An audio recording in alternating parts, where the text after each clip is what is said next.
Hello, Marvelites! You're watching Marvel's Pull List, and I'm Ryan Panagos, aka Agent M. And I'm Tucker Marcus. And here on Marvel's Pull List, we talk about a lot of comics. Tucker, what's our deal with today?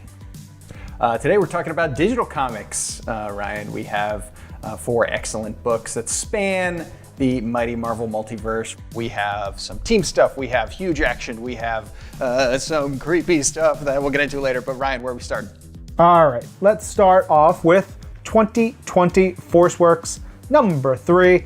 There's a lot of cool stuff going on here. You know, we've got a cool team, and includes Mockingbird and US Agent and everything. But Tucker, you know me. You know I like a guy by the name of M.O.D.O.K.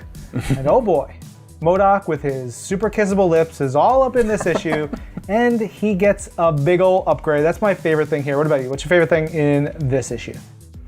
Oh man, I just love, look, I'm a longtime admirer of the way that Matt Rosenberg writes dialogue. I love the way he writes teams. I love the way he fits characters together. There's something that is unmistakably him in the way that he makes characters bounce off each other. I can never, ever get enough of it.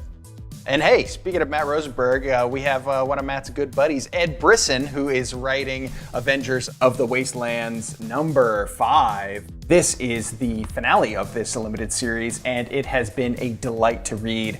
This is written by Ed Brisson, and it all kind of comes out of the events of Dead Man Logan, where we journeyed back to the Wastelands, got to know a bunch of different characters. They now call themselves the Avengers, and in this issue, they are taking on Dr. Doom in the finale. What a throwdown it is. Look, at the end of the day, the Wastelands are one of my favorite landscapes to see any Marvel heroes throw down in, so you can jumble that all up, give it to me, and I'll eat it up. It is delicious every single time. This is a really, really exciting, really epic finale to what has been a really excellent limited series.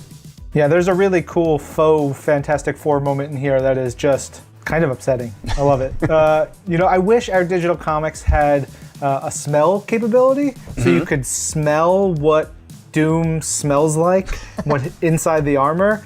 All right, let's talk about Revenge of the Cosmic Ghost Rider. This is issue number 5. This is the last part of this limited series by Dennis Hopeless Hallam and Scott Hepburn and crew. And you got Frank Castle in hell. When I was reading it, my favorite part was pulling out the Ghost Rider and just giving me Cosmic Punisher. Frank Castle, jacked up on cosmic power and just having a time. But it's a fun ride. You get to see him going tit for tat with Mephisto, who is one of my favorite Marvel villains. We're talking Punisher here. Yep. And we're seeing Punisher in space. So we're seeing Punisher in a very specific context. But now I'm taking Punisher into our next book, which is Scream Curse of Carnage, number 6. Ryan, real quick question. Does this book make you jitter and scared and quake in your little boots? Well, for a second, I thought you said, does it make you jitterbug? And I was like, I don't think I want to dance for this issue, because it's all about really bad people getting bad things done to them, and which I liked. I guess that does make me jitterbug. Scream Curse of Carnage is a super specific and really chilling and effective book. We get to see the Punisher and Sandman get involved in all the action, which is a really, really unique mixture of characters. One I would not have expected to see beforehand, but when it all comes together in here, something about it just makes sense. I don't know whether it's the darkness that all these characters have at the core of them, or the kind of strange humanity to each of them. It's a really, really unique mix, but somehow it just works, and it also really, really scares me. It's a street level book, right? With, you know, like big characters doing things, but like you can feel the oily ground in New York City, the grit, the grime, the broken glass, the nastiness that is at the base of what they're dealing with. And it just sort of permeates the book, and it's a great friggin' issue. It is scary.